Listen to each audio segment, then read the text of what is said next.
The renowned Stoic philosopher Epictetus wisely advised, "The key is to keep company only with people who uplift you, whose presence calls forth your best." You may be familiar with the concept that you are the average of the 5 individuals you spend the most time with. Today we will delve into this notion through a Stoic perspective. We will examine 5 types of people who can hinder your progress in practicing Stoicism, and discuss strategies for managing these relationships effectively. Before we dive in, I'd be grateful if you liked and write a comment in the video to support my mission of spreading Stoic philosophy. If you haven't subscribed yet, consider doing so and hit the bell icon to stay updated with my latest content. Type 1. The complainer.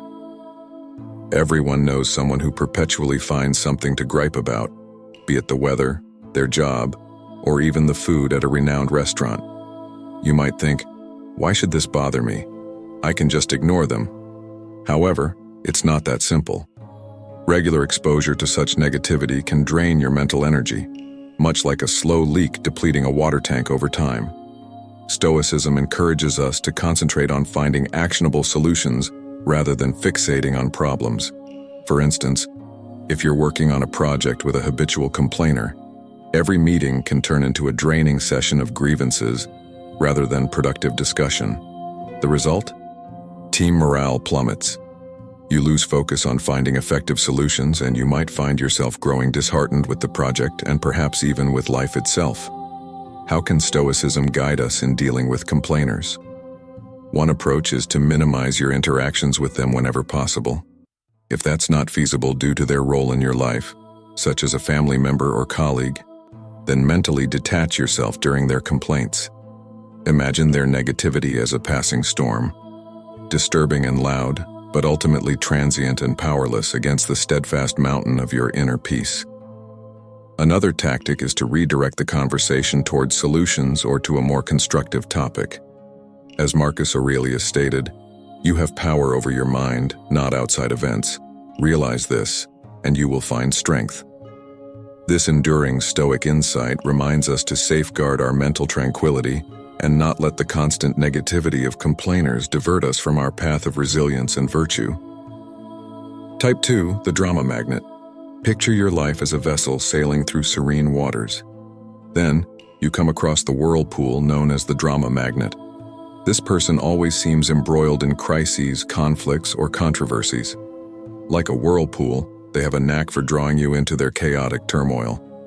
Initially, you might be attracted to their energy, mistaking it for passion or excitement. But soon, you realize that being in their orbit is like steering your ship through a storm, draining and perilous. Drama magnets are challenging because their issues often feel like your own. Their turmoil is contagious. You might find yourself caught up in conflicts that had nothing to do with you initially. For example, consider a friend who frequently falls out with others in your social circle. Today, they're upset with Sarah. Tomorrow, it's Tom. They come to you for advice. But this cycle never seems to end. Suddenly, you find yourself at odds with Sarah or Tom simply because you intervened. One way to handle drama magnets is through reflective listening. Instead of offering advice or taking sides, echo their words back to them. For example, if they say, "I can't believe Sarah said that about me," you could respond, "So you're feeling hurt by Sarah's words." This method allows you to provide support without getting pulled into their drama. Another strategy is to become selectively unavailable. Stoicism teaches us to value our time, which sometimes means being unavailable for others' recurring crises. Set periods where you focus solely on your work or personal growth, and let it be known that during these times you're not to be disturbed. As Seneca put it, true happiness is to enjoy the present without anxious dependence upon the future. This Stoic wisdom can be especially useful when dealing with drama magnets. Instead of fretting over the next impending crisis, focus on the present moment where you have control. Enjoy your life and steer clear of the whirlpools of drama that threaten your journey toward personal growth and peace. Type 3. The Naysayer. Imagine you're an artist painting a canvas. Each brushstroke adds color and life to your vision. Then enters the naysayer. They glance at your work and immediately start critiquing it. Are you sure about that color? That doesn't look realistic. Most artists never succeed, you know. Their words, like dabs of gray paint, begin to dull your vibrant creation. This isn't the type of constructive criticism that can be beneficial. It's a relentless stream of doubt and negativity. Suppose you're excited about a new career path. You've done your research, spoken to professionals, and maybe even taken some introductory courses. When you share your enthusiasm with the naysayer, they list all the reasons it won't work. The market is too competitive. Do you have the necessary skills? What if you fail? Eventually, their doubts start to feel like your own, shaking the confidence in your vision. How do you handle a naysayer, especially if they're close to you? One unusual but effective tactic is to seek their advice instead of just sharing your plans. When people are asked for their counsel, they're less likely to attack your ideas outright and may offer more constructive feedback. Another technique is to use positive confrontation. When they say, "You'll never succeed in that career," counter with, "Interesting perspective. How do you think someone could successfully switch careers?" This not only deflects their negativity, but also encourages a more productive conversation. Remember the words of Epictetus: "We have 2 ears and 1 mouth so that we can listen twice as much as we speak." Listening doesn't mean absorbing everyone's negativity. It means distinguishing between valuable input and mere noise. When the naysayers try to cloud your canvas with their doubts, step back, listen, reflect, and keep painting your life with the colors that inspire you. Don't let anyone turn your vibrant masterpiece into a drab landscape. Type 4. The victim. Think of life as a game of chess. Each player has the same pieces and goal: to checkmate the opponent's king. You plan strategically, make sacrifices, and take risks. The victim, however, blames the board, the pieces, or their opponent for every poor move they make. In their view, they're always in checkmate, not due to their choices, but because of some external force against them. Their story is a never-ending saga of misfortune, with themselves cast as the helpless protagonist. "I can't advance in my job because my boss dislikes me," or "I can't get fit because of my bad genetics." It's important to recognize that some people face real hardships and systemic challenges.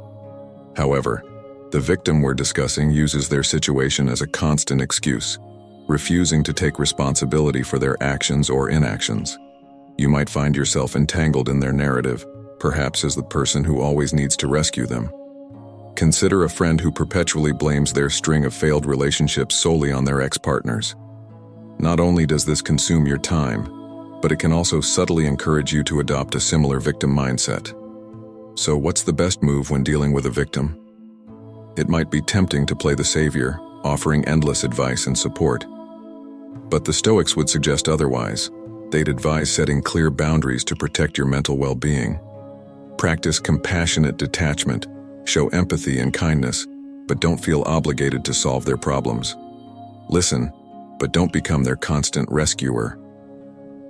Marcus Aurelius once said, "The best revenge is to be unlike him who performed the injustice." If you find yourself drawn into the victim's narrative, resist becoming one yourself.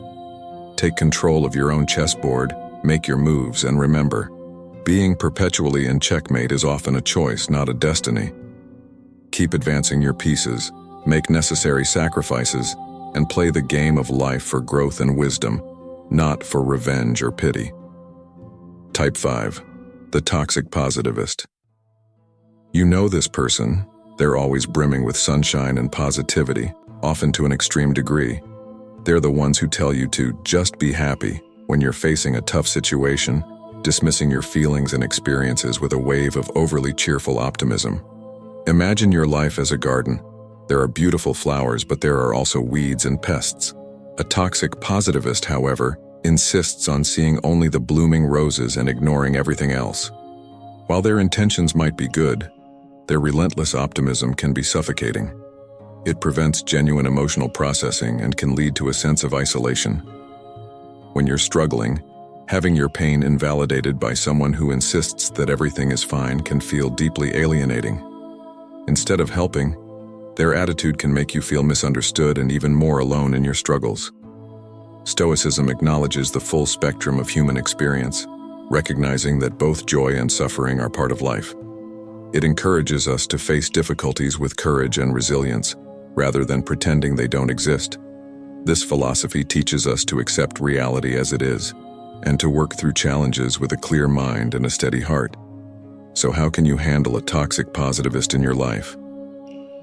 One approach is to gently steer the conversation towards a more balanced perspective. If they say, "Just think positive thoughts," you might respond with, "It's important to stay hopeful, but it's also okay to acknowledge and work through our challenges." This can help them understand that while positivity has its place, it's not a cure-all. Another strategy is to set boundaries. If you find their relentless cheerfulness overwhelming, it's perfectly acceptable to limit your interactions. You might say, "I appreciate your positive outlook, but right now I need to process my feelings in my own way." By setting these boundaries, you protect your own emotional health and create space for genuine healing. To quote Epictetus, "We cannot choose our external circumstances, but we can always choose how we respond to them." This timeless wisdom reminds us that it's okay to experience a range of emotions and that our strength lies in our response to life's challenges, not in denying their existence. Embrace the full reality of your garden, flowers, weeds, and all. This balanced approach will lead you to a deeper sense of peace and resilience. As we conclude today's exploration into the characters that can derail our journey toward Stoic resilience and wisdom, let's emphasize the importance of maintaining our own emotional balance. It's easy to identify these disruptive types in others, but it's equally important to reflect on our own behaviors.